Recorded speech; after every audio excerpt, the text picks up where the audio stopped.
விளையாட்டு பிரியர்களுக்கு அன்பு வணக்கம். உலக கிண்ணத்தினுடைய மிக முக்கியமான ஒரு போட்டி எதிர்பார்க்கப்பட்ட ஆட்டம் இன்று நிறைவுக்கு வந்திருக்கிறது. ஜிம்பாப்வே மற்றும் இந்திய அணிகளுக்கு இடையிலான போட்டியில் இந்திய அணி வெற்றி பெற்றிருக்கிறது. ஏற்கனவே உங்களுக்கு தெரியும், முன்னதாகவே சொல்லியிருந்தோம், தென்னாப்பிரிக்கா மற்றும் மேற்கிந்திய தீவுகள் அணிகளுக்கு இடையிலான போட்டியில் தென்னாப்பிரிக்கா வெற்றி பெற்றால் மட்டுமே தான் இந்தியா அரையிறுதிக்கான வாய்ப்புகளோடு உயிர்ப்போடு பயணிக்கலாம் என்று சொல்லி அதன் அடிப்படையில் இருந்து தென்னாப்பிரிக்கா இந்தியாவை காப்பாற்றி இருந்தது. தென்னாப்பிரிக்கா மேற்கிந்திய தீவுகளை 9 விக்கெட்டுகள் வித்தியாசத்தில் வெற்றி கொண்டிருக்கிறது. இந்தியாவும் இப்போது ஜிம்பாப்வேயை வெற்றி கொண்டிருக்கிறது. இந்த நிலையில் வருகின்ற 1ஆம் தேதி இடம்பெறப் போகின்ற ஆட்டம் காலிறுதி ஆட்டமாக இடம்பெறப் போகிறது. மேற்கிந்திய தீவுகள் மற்றும் இந்திய அணிகளுக்கு இடையிலே இடம்பெறப் போகின்ற ஆட்டம் காலிறுதி ஆட்டமாக இருக்கும். இந்த குழுவில் இப்போது தென்னாப்பிரிக்கா அரையிறுதி வாய்ப்பை உறுதிப்படுத்தி இருக்கிறது. ஜிம்பாப்வே தொடரிலிருந்து வெளியேற்றப்பட்டிருக்கிறது.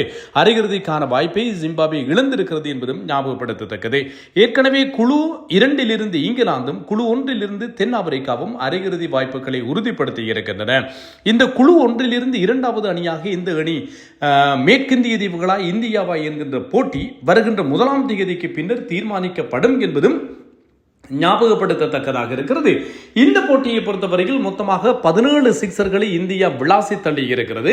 17 சிக்சர்களை விளாசி தள்ளி இருந்தாலும் கூட ஜிம்பாப்வேயும் கூட இன்றைய நாளிலே மிகச்சிறப்பாக அவர்கள் விளையாடி இருந்தார்கள் என்பதும் ஞாபகப்படுத்தத்தக்கதாக இருக்கிறது. மிகச் சிறப்பாக அவர்களுடைய துடுப்பாட்டமும் இருந்தது. 12 சிக்சர்களை இன்றைய நாளில் ஜிம்பாப்வேயும் விளாசி இருக்கிறது.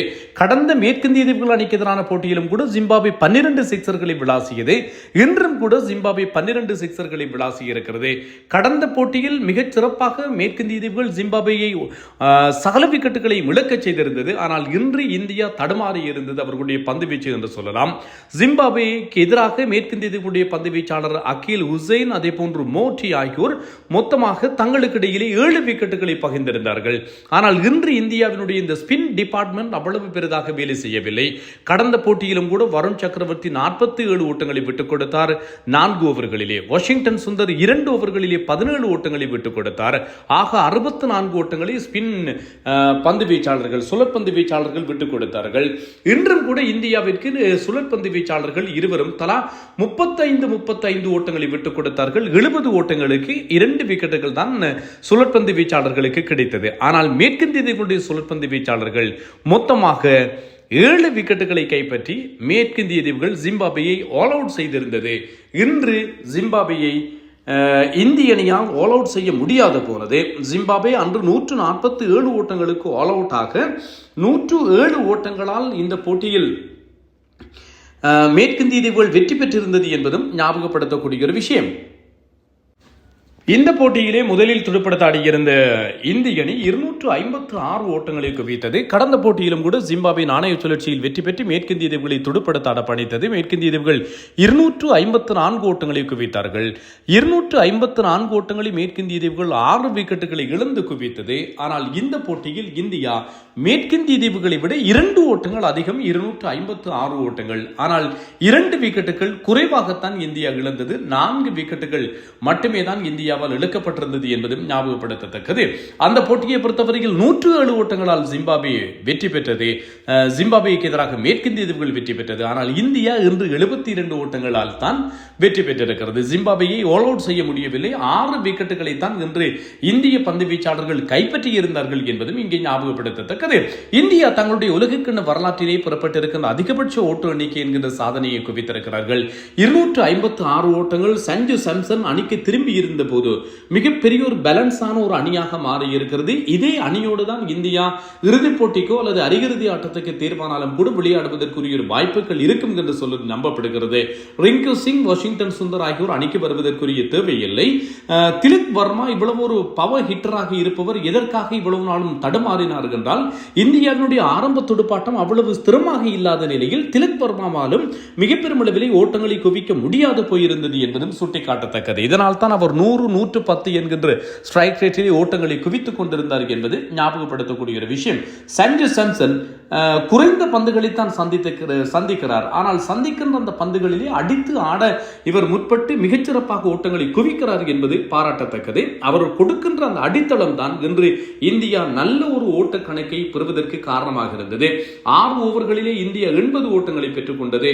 மிகச்சிறப்பாக 9.1 ஓவரில் இந்தியா 100 ஓட்டங்களை கடந்திருந்தது என்பதும் நினைவுபடுத்தக்கூடிய ஒரு விஷயம். அந்த அளவிற்கு இந்தியாவினுடைய அதிரடி துடுப்பாட்டம் அமைந்திருந்தது என்பதையும் நாங்கள் ஞாபகப்படுத்தித்தான் ஆக வேண்டும். ஈஷான் கிஷான், சஞ்சு சாம்சன், அபிஷேக் சர்மா என்று டாப் 3 வந்தார்கள். சஞ்சு சாம்சன் 24, அபிஷேக் சர்மா 4 சிக்சர்களோடு 30 பந்துகளில் 55, ஈஷான் கிஷான் 1 சிக்சரோடு 24 பந்துகளில் 38, சூரியகுமார் யாதவ் 13 பந்துகளில் 2 சிக்சரோடு 33, ஹார்திக் பாண்டியா 4 சிக்சரோடு 23 பந்துகளில் 50, திலக் வர்மா 16 பந்துகளில் 4 சிக்சர்களோடு 44 ஓட்டங்கள். இருவரும் திலக் வர்மா மற்றும் ஹார்திக் பாண்டியா ஆகியோர் மொத்தமாக 84 ஓட்டங்களை 33 பந்துகளிலே குவித்தார்கள் என்பதும் நினைவுபடுத்தத்தக்கது.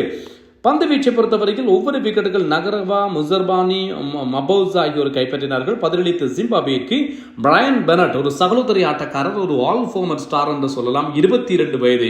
இவர் மேற்கிந்திய தீவுகளுக்கு எதிரான போட்டியில் மட்டும்தான் இவர் ஆட்டமிழந்திருக்கிறார். மற்றைய போட்டிகள் எல்லாவற்றிலும் நாட் அவுட்.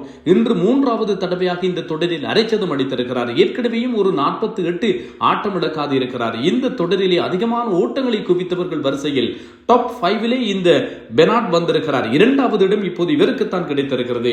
97 ஓட்டங்களை விளாசினார். 6 சிக்சர்கள். பூம்ராவிற்கும் இதிலே ஒரு சிக்சர் உள்ளடக்கம் என்பதும் கவனிக்கத்தக்கது.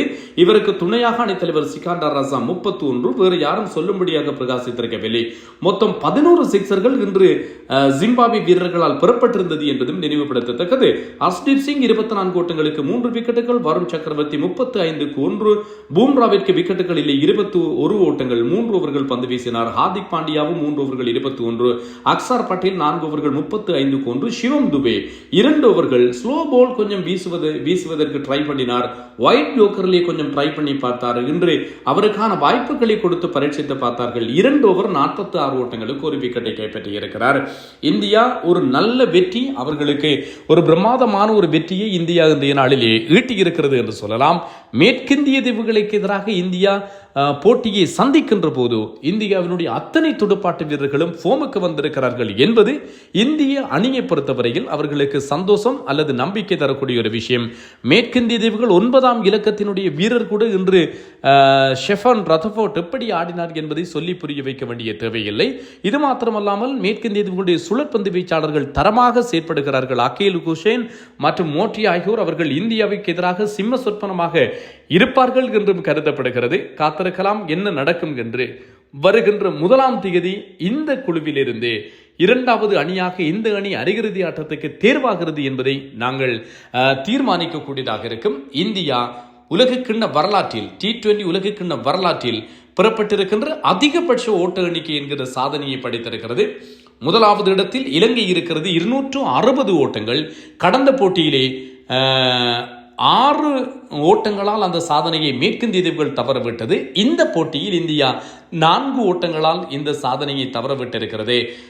19 ஆண்டுகளாக இந்த சாதனை இலங்கை வசம்தான் இருக்கிறது என்பதும் ஞாபகப்படுத்தத்தக்கது.